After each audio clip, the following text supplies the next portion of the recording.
ধর তোকে যদি আমি বলি যে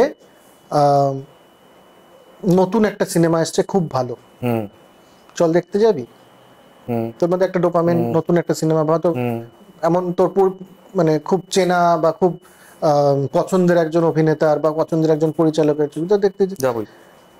আর তোকে যদি বলি যে $10 মিলিয়ন পাওয়া যাবে ওখানে গেলেই, জানিস তো সেটাও একটা এক্সাইটমেন্ট। তো প্রত্যেক মানুষের তো এটা করবো না ওটা করবো, এটার মধ্যে তো একটা প্রায়োরিটি আছে। হয়তো $10 মিলিয়ন কেউ বেশি পছন্দ করবে। তোকে যতটুকু জানি পাগল টাইপের ছেলে, তুই হয়তো বলবি না আমার 10 মিলিয়নের দরকার নেই, আমি সিনেমা দেখতে যাই, হতেই পারে। ড্রাগের ক্ষেত্রে কি হয়, তাদের কাছে ড্রাগ নেওয়াটাই ওই জায়গাটায় পৌঁছে যায়, তার থেকে বেশি ইম্পর্টেন্ট আর কিচ্ছু নয়। যারা অ্যালকোহলিক ক্রনিক, তাদের ক্ষেত্রেও একই জিনিস হয়। অ্যালকোহলটা পৃথিবীর সমস্ত এক্সাইটমেন্টের থেকে বেশি হয়ে যায়।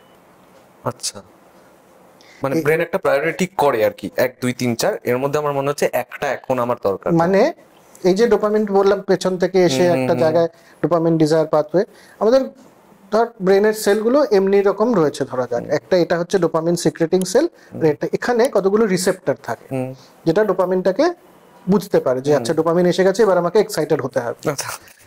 তো এই যে এই কোষটা এ ডোপামিন রিলিজ করবে, এর মধ্যে একটা নিজস্ব ভ্যাকুয়াম ক্লিনার আছে যেটাকে ডোপামিন ট্রান্সপোর্টার বলে।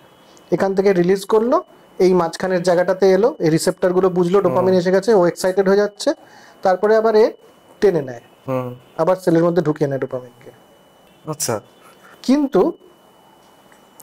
ধর কোকেন করেছে কেউ, তার ক্ষেত্রে ট্রান্সপোর্টারটাকে এরকম মনে করতে পারি যে একটা ভ্যাকুয়াম ক্লিনার, তার উপরে একটা কেউ মোজা পরিয়ে দিয়েছে।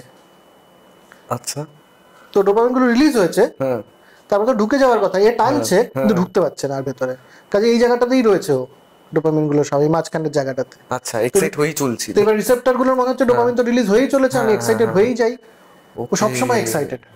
আচ্ছা, এটাই কারণ, মানে এটা কোকেন এই কাজটা করে যে ট্রান্সপোর্টারটার উপরে মোজাটা পরিয়ে দেয়।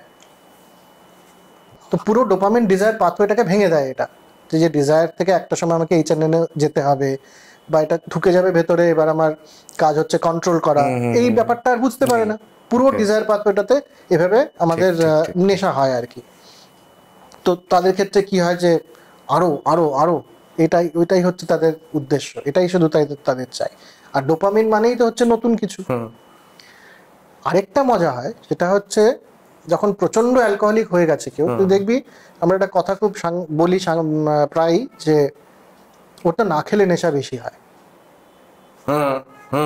মানেটা হচ্ছে এমনি সাধারণত আমাদের শরীরে সেকেন্ডে, মানে ব্রেনে সেকেন্ডে 3 থেকে 5 বার ডোপামিন রিলিজ হয়। আচ্ছা, বাই ডিফল্ট। যখন আমরা এক্সাইটেড হয়ে যাই তখন 20 থেকে 30 বার রিলিজ হয়। আচ্ছা, এই যে বললাম নতুন কিছু। আর যখন একটা এক্সপেক্টেড এক্সাইটমেন্ট পাই না তখন ওটা 0 হয়ে যায় পট করে। আচ্ছা, মানে খারাপ লাগলো, মানে 3 থেকে 5 তো একটা স্টেবল আছে, যখন ডোপামিন এক্সপেক্ট করছে যে এবার একটা এক্সাইটমেন্ট হবে কিন্তু সে পাচ্ছে না, তখন ওটা 0, ওটাকে বলে ডোপামিন শাটডাউন। সেটা একটা মানে চরম খারাপ লাগা আর কি, স্বাভাবিকের থেকে অনেক নিচে।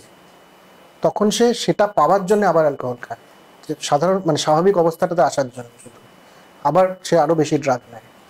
এই জন্য ড্রাগস ছাড়া খুব মুশকিল হয়ে যায়,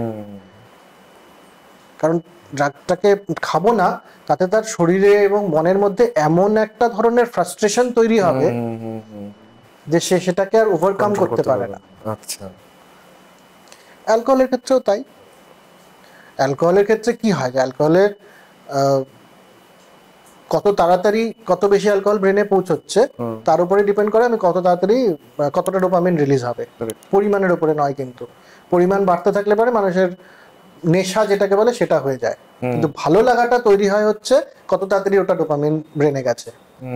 এই জন্য শটস, টেকিলা শটস, ভোদকা শটস খেলে বেশি ভালো লাগে, কারণ খুব তাড়াতাড়ি অনেকটা পরিমাণে অ্যালকোহল ব্রেনে চলে গেছে, অনেকটা বেশি ডোপামিন বেরিয়েছে। ভোদকা শট খেলে কিন্তু নেশা খুব বেশি হয় না, আনন্দটা বেশি হয়।